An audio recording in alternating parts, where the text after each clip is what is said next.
안녕하세요. 여러분들의 반도체 멘토 정인호 인사드리겠습니다. 오늘 시간은 서플러스 글로벌에 대해서 알아보는 시간 가져보도록 하겠습니다. 반도체 종목들 중에선 사실 한때는 소외받았던 종목인데요. 언제부터 관심을 받았느냐? 미국과 중국 간의 이제 무역 분쟁, 그리고 미국의 중국에 대한 규제가 이슈가 될 때마다 한 번씩 관심을 받고 주가도 들썩들썩하는 그런 종목이 되겠습니다. 실제로 그 영향력은 어떠한지 서플러스 글로벌의 현재 모습을 살펴보고 기본 분석을 통해서 이 가능성까지 살펴보도록 하겠습니다. 서플러스 글로벌이 그러면 왜 미중 간의 갈등 때 그 관심을 받았냐면은 미중 간의 갈등을 한다는 게 이제 서로 수출 규제라든가 장비 같은 거 납품을 못하게 좀 막는 거잖아요. 그러다 보니까 관심이 생겨난 게 반도체 중고 장비가 되겠습니다. 중고 장비는 아무래도 규제에서 좀 자유로울 수 있으니까요. 그런데 서플러스 글로벌이 하고 있는 일이 이 중고 장비를 매입해가지고 판매를 하는 혹은 바로 판매를 연결해주는 중고상 역할이라고 보면 되겠습니다.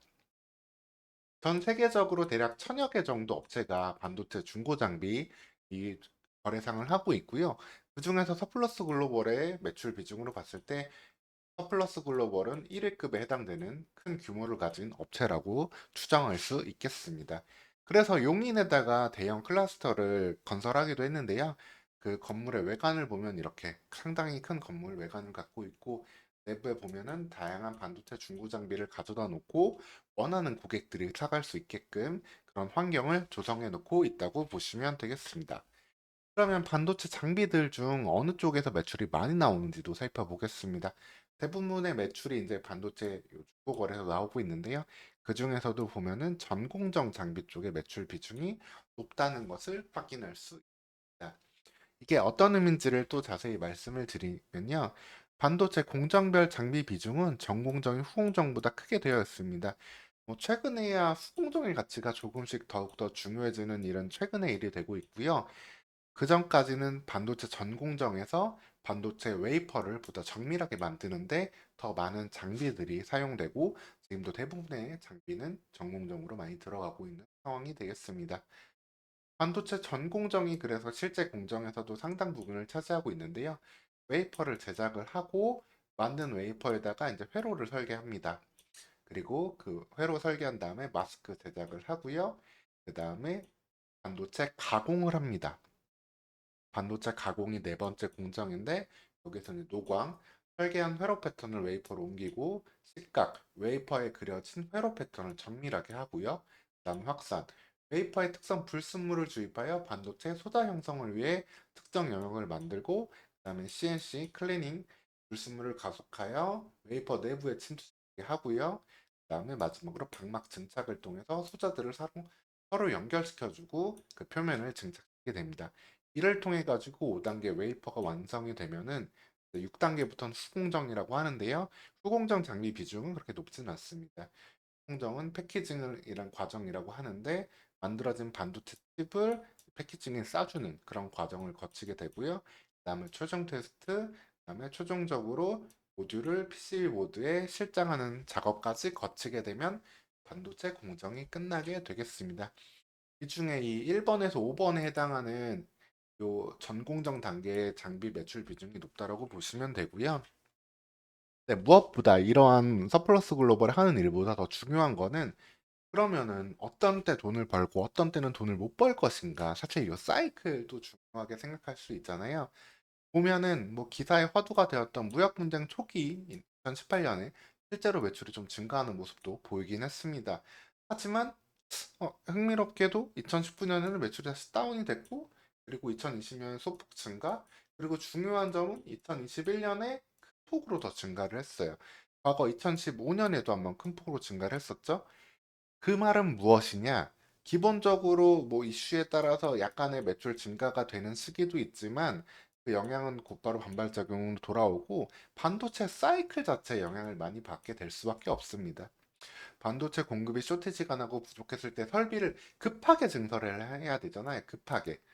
설비를 급하게 증설할 때 서플러스 글로벌의 기회가 옵니다. 여러분들 차도 그렇잖아요. 보면은 신차 살려는 수요가 더 많지. 근데 갑자기 가족 중에 누가 차를 뭐 한 달 내에 급하게 필요로 해요. 근데 신차는 출고까지 시간이 오래 걸리겠죠? 그러면 성능 좋은 중고차를 찾을 수밖에 없게 됩니다. 그런 것처럼 서플러스 글로벌은 반도체가 쇼티지가 나는 시기에 급하게 반도체 중고 장비를 성능이 좋고 가격이 좋은 걸 찾으려고 하다 보니까 그런 시기에 실질적인 회사의 성장은 나오게 되고 뭐 뉴스에 나오는 이슈가 되는 미중 간의 무역 갈등 그런 이슈는 큰 영향을 미치지 않게 됩니다. 반도체 신규 장비 전망은 매년 성장을 하고 있고 이에 따라서 중고 장비 시장도 추정치가 올라갔는데 사실 이 부분은 현재로는 2023년에 좀 틀린 부분이 좀 있죠. 2023년에는 미리 늘려놓은 공급 이후에 좀 다운되는 사이클이다 되다 보니까 이거보다는 좀 떨어지는 모습들이 나오게 됐고요. 이 부분은 앞서 말씀드린 것처럼 뭐 미중 간의 갈등은 여전히 진행 중이지만 규제는 진행 중이지만 실제로는 사이클이 더 중요하다. 그래서 어떤 일이 벌어졌느냐? 2023년에 매출액도 감소를 하고 영업이익은 더 큰 폭으로 감소를 하는 일이 결국에 발생하게 되었습니다. 즉, 뭐 미국이 중국에 대해서 어떠한 규제를 하고 어떤 걸 하건 간에 실제 중고 장비에 대한 수요는 사이클이 좋아졌을 때, 쇼티지가 났을 때 늘어날 수 있다는 점 꼭 체크해 주시면 되겠습니다. 결론을 말씀드리면요. 서플러스 글로벌은 반도체 업황에 따른 매출이 더욱 영향이 크다. 그리고 글로벌 정세 영향력은 제한적이다. 이에 따라서 이런 이슈가 나왔을 때 주가가 등락하는 거는 오히려 좀 매도해야 되는 그런 포인트로 좀 삼아야 된다라는 점 오늘 이 영상으로 기억하시면 되고요. 다만 좀 추가적으로 서플러스 글로벌의 이제 경쟁력을 한 가지 좀 살펴보기 위해서 말씀을 드리면은 어쨌든 업계 1위를 차지하고 있어요. 물론 천여 개 업체가 있고 전 세계에 좀 퍼져 있는 부분은 있지만 그 업계 1위의 노하우로 영업이익을 좀 늘려갈 필요성이 있습니다. 왜 중고차 판매하는 사람들도 좋은 중고차를 가져와가지고 필요로 하는 사람한테 조금 더 좋은 가격에 팔 수 있잖아요. 예를 들어서 1억짜리 반도체 중고 장비를 가져왔는데 이거를 2억에 팔지, 3억에 팔지 그 영향력과 그 노하우는 차이가 나는 부분이 되겠다. 서플러스 글로벌은 여기서 이거를 1억짜리를 3억에 팔 수 있는 역량을 조금씩 더 키워가는 게 보다 매출 사이클을 벗어나서 도약할 수 있는 힘이 되겠다. 라는 점 기억하시면 되겠습니다. 오늘 시간 서플러스 글로벌에 대해서 여러분들에게 자세히 말씀드렸고요. 좀 특정한 이슈 때만 관심을 가질 수 있는 종목이니만큼 이 종목에 대해서는 오늘 이 영상으로 확실하게 정리하시고 이슈 때 한 번씩 생각해 보시면 되겠습니다. 서플러스 글로벌에 대해서 추가로 궁금한 점 있으시면 질문 주시고요. 저는 또 다음 영상에서 더 좋은 영상으로 찾아뵙도록 하겠습니다. 오늘도 시청해 주셔서 감사합니다.